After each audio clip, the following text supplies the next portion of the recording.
Oh, nandito na tayo sa Type 1.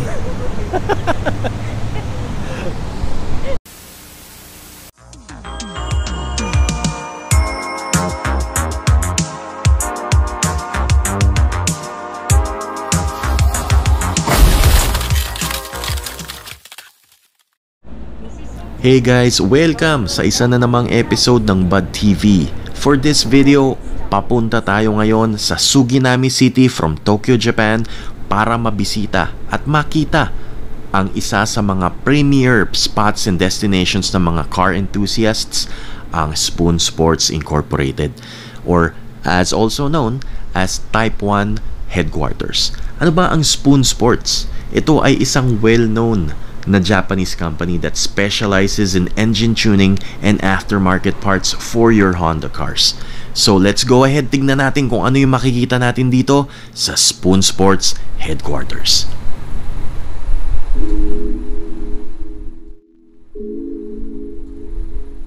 Spoon Incorporated was founded in 1988 by Tatsuro Ichishima, who previously worked for Honda as a race car tester and driver.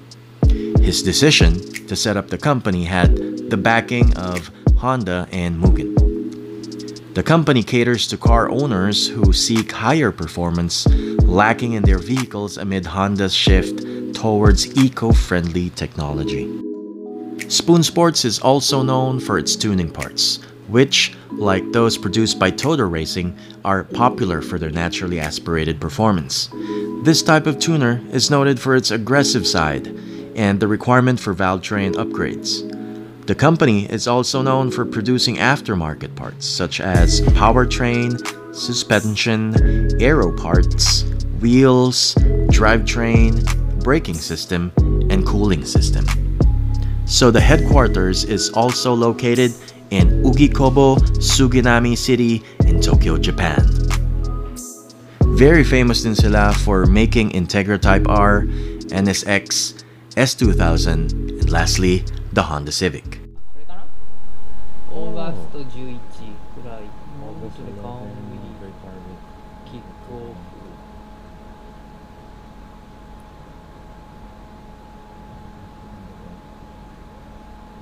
So you have display.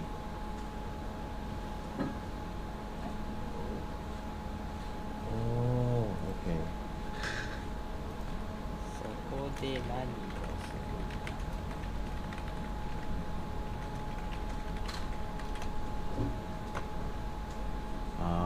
Okay, I will call them and see. Alright, so nandito tayo ngayon sa Type 1 Headquarters. First time kong makapunta dito. And I met a good friend. What's your name, sir? Yohei. Yohei. Okay, si Yohei, siya yung nandito ngayon to assist, visitors who would come here dun sa shop, and also to facilitate yung mga siguro yung mga sasakyan na nandito yung ginagawa, kasi andito tayo sa second floor, di ba? So second floor, merong access dito sa baba yung nila, yung repair area nila, yung repair bay nila. So first time, syempre bago ako dumating, kami ni Charlie, nilagay na namin yung brand namin dito katabi ni Hotheads. Ayan. So sinulat ko na Bud TV Philippines USA. Alright. Also Charlie, wrong spelling ba? Well, I spelled my name wrong? No, also. So pakita ko lang sa inyo very quickly kung ano yung nahandito sa Type 1. Not so much to see, pero at least we were able to go here. So ito na yung S2000.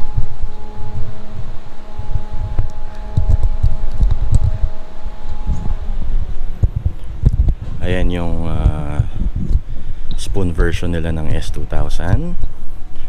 Okay. So pinapasakay tayo dito sa loob. Ayan. Ang nag-drive is si Matsui-san, si Shibata-san, tsaka si Nakajima-san. Okay. I spelled also three. Yeah. I spelled also I spelled also wrong 3 times. Ayan, try nating mag-fit in sa loob ha. Charlie, can you shoot me?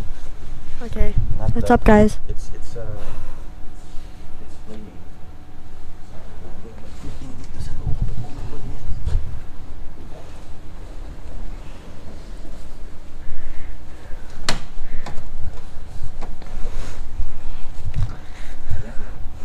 So, nakikita ba ako? Yeah.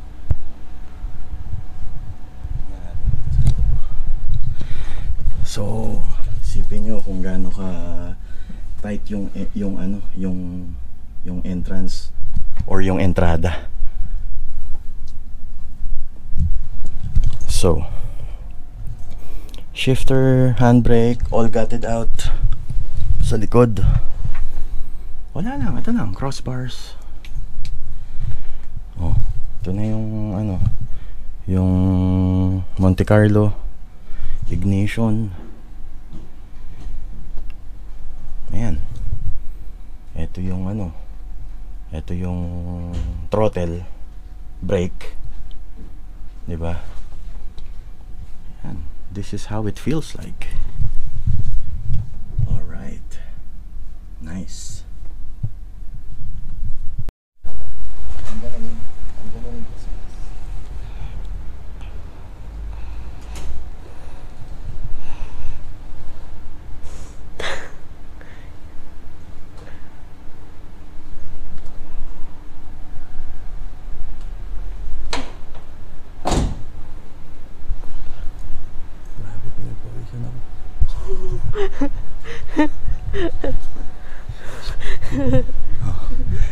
So yun, eto naman yung mga spoon bumpers nila from FK8. Ayan, from mga ibang Civic S2000. Ayan, dyan sila. Ito meron sigurong isang ginagawa dito na fit. Meron dito sa taas. They stole your car.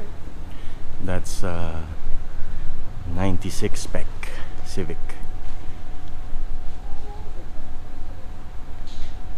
Naka SW388. Merong center cap. Carbon fiber chin. Ayan. Ano kaya laman ng makina nito? B16 siguro, no? Ayan.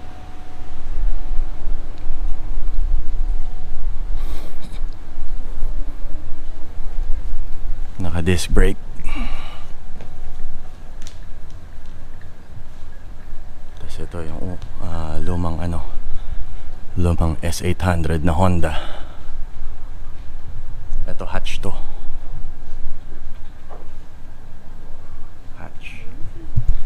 Tapos, meron namang isang ginagawa rin dito. Matagal na to, nakikita ko na to sa mga videos pero hanggang ngayon nandito pa rin. Ewan ko kung ginagawa nila to.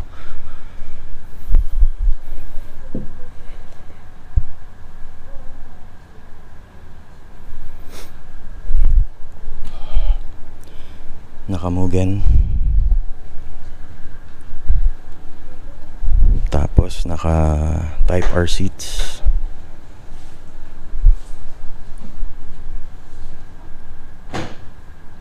Ayan.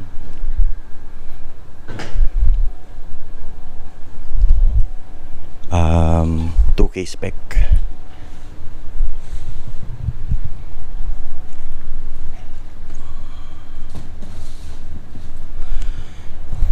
Tapos naka Type R na, well, naka SI na grill. Type R din. Tingnan natin kung may muffler.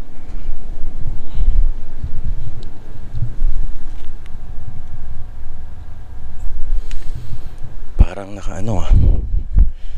parang naka-integra na muffler. Try natin na ilawan.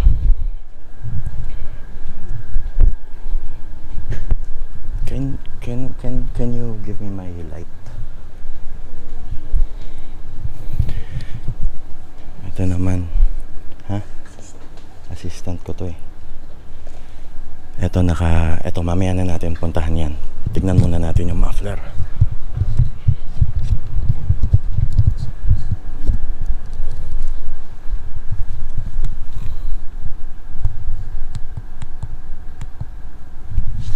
Tingnan natin. Ayan, tama. Naka-integra lang na muffler.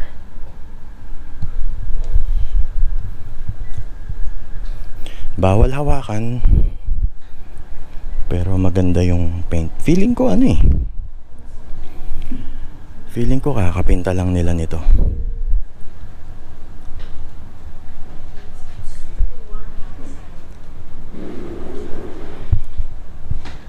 Ito naman yung Integra.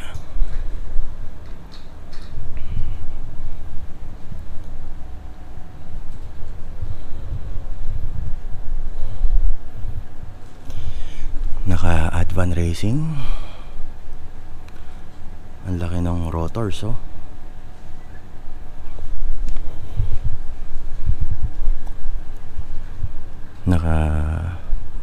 Syempre, naka ITR na shift knob.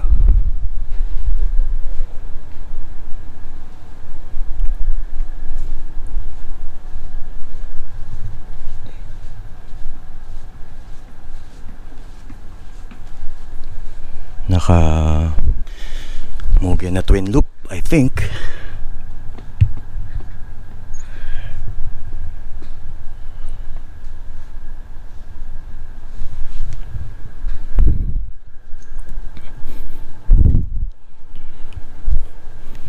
Ayan, naka black fabric na Recaro.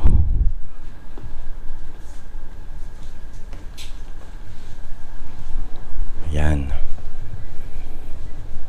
So far, yun lang yung, syempre, hindi naman natin i-ignore yung EG, di ba?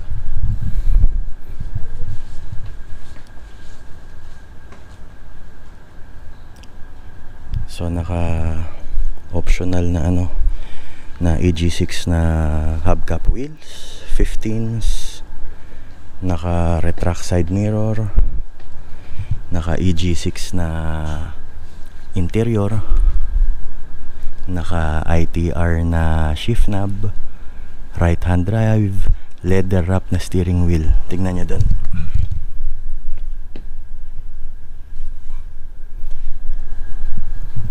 Tapos naka white face na na gauge. Hindi ko lang alam kung ano to. It's an eyelash.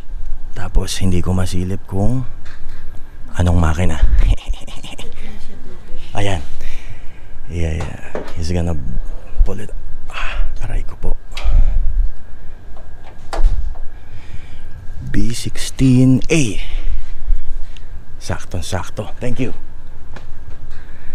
B16A. Ganyan lang, sapat na tayo. Hindi ginagamit o kaka-start lang, puro start lang. Hindi pa sunog.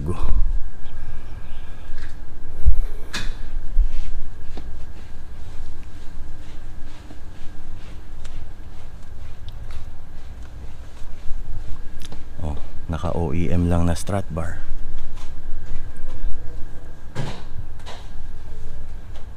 OEM lang na airbox. Ganyan lang dapat.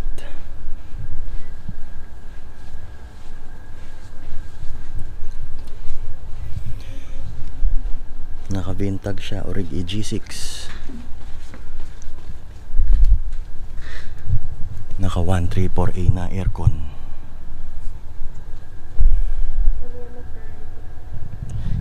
Kaso wala siyang optional na na fog lights. Tapos naka one row lang na radiator. 'Di ba? Ayos. OEM lang din yung niya, intake manifold.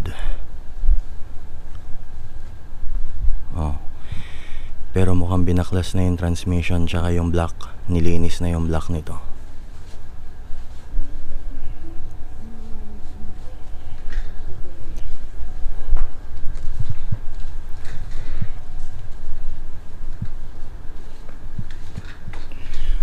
Walang lip.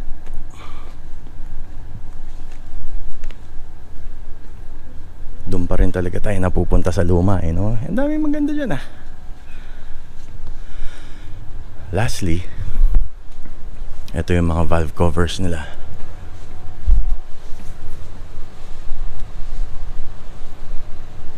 So, syempre, ito maganda, type R. Ito yung spoon na yellow valve covers. Yeah. Ito, mga older versions ng valve covers. I think this is yung old style na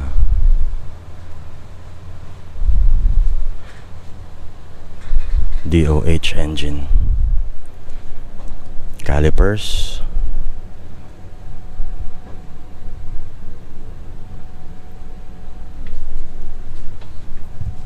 I think this is the first generation na spoon headers. Ito yung pang dock. Intake elbow.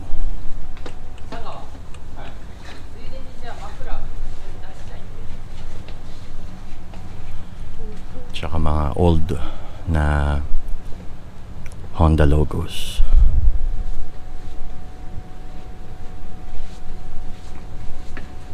Calipers. Meron din silang mga lumang engines dito. I think is ginawa nila dito for display.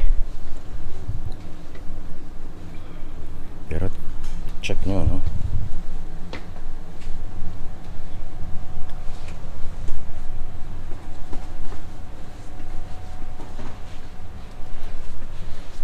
And then itong area na to ng Type 1, ito na yung parang mini workshop nila kung saan nila ginagawa yung mga engine works nila. FK8.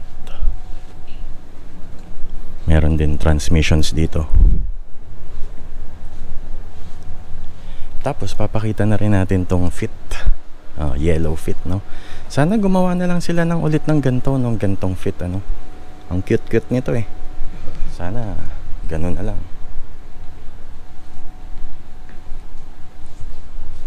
Diba? Pero syempre doon pa rin tayo babalik sa taas. Yun talaga the best, eh. Lastly, ito na lang yung FL5. Siguro inakyat nila to kasi alam nila na nagvi-video kami. And inakyat nila to.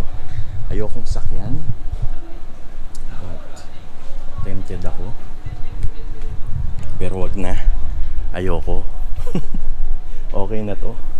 Okay nang makita ko. Diba? So, check nyo yung loob. Saan natin yung ilaw. Yan yung loob niya. Naka-spoon.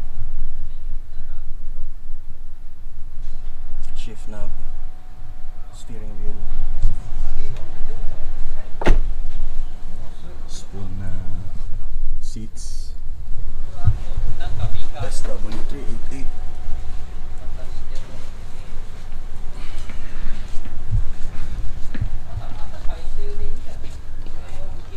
Spoon muffler. Hindi siya street type. Not the street type. Nope, nope, nope. Brembo brakes.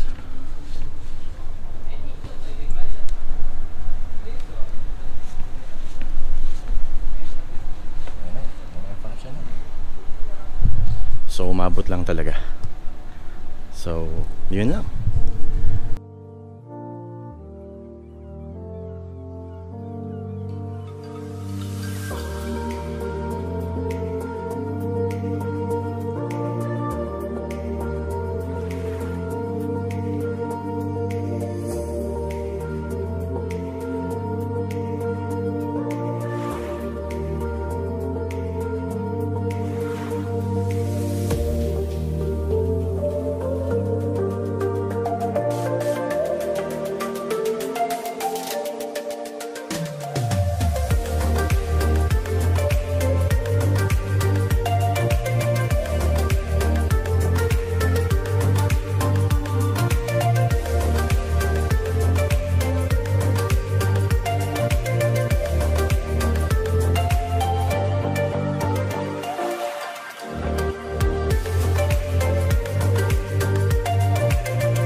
Ayun, so natapos na tayo finally dito sa visit natin sa Type 1 headquarters. It was a fun experience and nag-enjoy talaga ako.